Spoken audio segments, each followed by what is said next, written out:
Okay, so, long story short, I started playing Dead by Daylight. Long story long, here's what happened. I started, as you do, with training, which is pretty solid. I always say every game needs a detailed tutorial, and by the end of this thing, I really felt like I had the basics of both murder and escaping pretty much down. That said, the tutorials never explained perks in any meaningful way, which was pretty frustrating, I don't mind saying. When you're first starting out, all of the text about auras and terror radii sound like absolute gibberish. I'm like 10 hours in and I still have no idea what an exhausted state is. So maybe there's still some stuff to work on.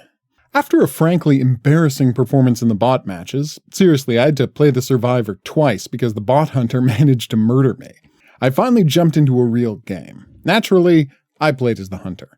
Not only had I just learned how to play as him in the tutorial, there was a daily challenge to chase people for 3 minutes as him, so I thought, hey, what the hell? While waiting for the match to start, I bought some stuff on the Blood Web, but really just so I had something to do. The game doesn't explain perks or mods or offerings, so my eyes just kind of glazed over when encountering all of that.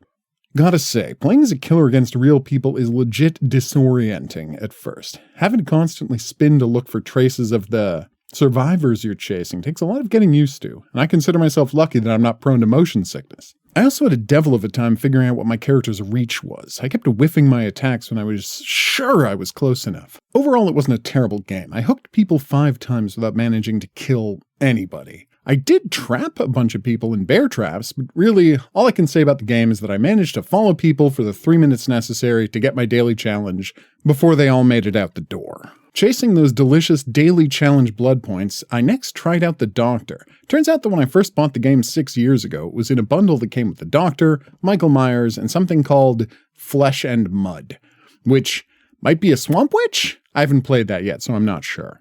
Got my first kill in the second game, which was nice, but honestly I was so fixated on completing challenges by hitting people with the shock treatment attack that I neglected to, actually defend the generators or play strategically in any way, shape, or form. So, not a huge improvement. Apparently I'd also purchased Pyramid Head and Ghostface at some point. My Steam purchase history says this happened in summer 2021, but I have no memory of that. Pyramid Head seems like I'd have to spend a lot of time trying to figure out his powers, so I went with Ghostface instead, and ended up playing on the Silent Hill map, where I got my first party wipe, which was nice.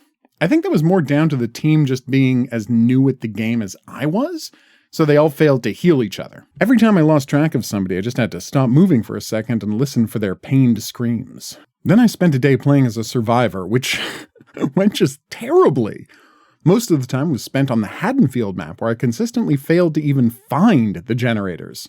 The only time I managed to escape was playing against a guy who was Wesker, who, in what was probably a glitch of some kind, picked someone up and then just carried them around for the rest of the match, never hooking them or having them escape. So yeah, my first getaway seems more like luck than anything else.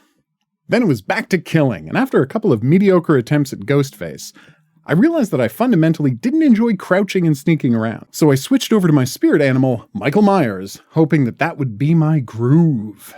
The music that plays when Michael is chasing people around proved to be the motivation I needed, and I wrapped my first week in Dead by Daylight by getting 3 party wipes in a row. Although I don't really deserve credit for the second of those, since one of the players disconnected after I hooked him in the first minute of the match, leaving the rest of his team short-handed. Overall, I can now say that while the perks and mods and consumables are still something of a mystery, at least I understand basically how to play the game, and I get the appeal. Next time I'll be checking in on the beta test of End Transmission. For now though, I've been the Hidden Object Guru, thanks for watching me learn a little about Dead by Daylight so I'm ready to play whatever it is Supermassive Games is doing in this IP. Drop a comment in the comment section below the video. We'll see you back here for more Dead by Daylight. Wonder what End Transmission's like. But until then, I'll say that's right. Au revoir.